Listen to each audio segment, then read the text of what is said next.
scène incroyable à Washington. Donald Trump au centre, tout sourire, et à ses côtés, Félix Tshisekedi et Paul Kagame. Raides, distants, incapables d'échanger un seul regard. Pas de poignée de main, pas une esquisse de rapprochement. Et pourtant, Trump parle de grands miracles, en signant un accord de paix entre le Rwanda et la RDC. Pendant que la cérémonie se déroule dans un institut rebaptisé à son nom la veille, le terrain raconte l'inverse. L'Est de la RDC vit encore des bombardements et des affrontements violents. La paix se signe à Washington. La guerre continue au sud Kivu. Cet accord a tout d'une démonstration de force diplomatique américaine.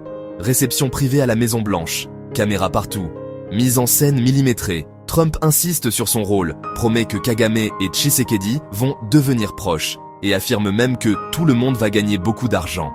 Car au cœur du texte, il y a aussi l'accès privilégié des entreprises américaines aux minerais stratégiques congolais. Cobalt, lithium, coltan. Pour Regan Miviri, chercheur congolais, l'essentiel n'est peut-être pas le contenu de l'accord, mais l'événement lui-même. Pendant ce temps, à Kamanyola et Kaziba, les combats reprennent à l'aube. Le M23 et l'armée congolaise s'accusent mutuellement. Le cessez-le-feu n'existe que sur le papier. Kagame parle déjà de hauts et bas. Tshisekedi évoque un chemin difficile. Les deux savent que la mise en œuvre sera loin d'être un miracle. Ce texte peut changer la donne, ou s'ajouter à la longue liste des accords jamais appliqués. Tout dépendra du retrait du M23, du contrôle des minerais et de la capacité réelle des États-Unis à imposer le respect des engagements. Une paix signée dans le froid devra survivre à la chaleur des armes.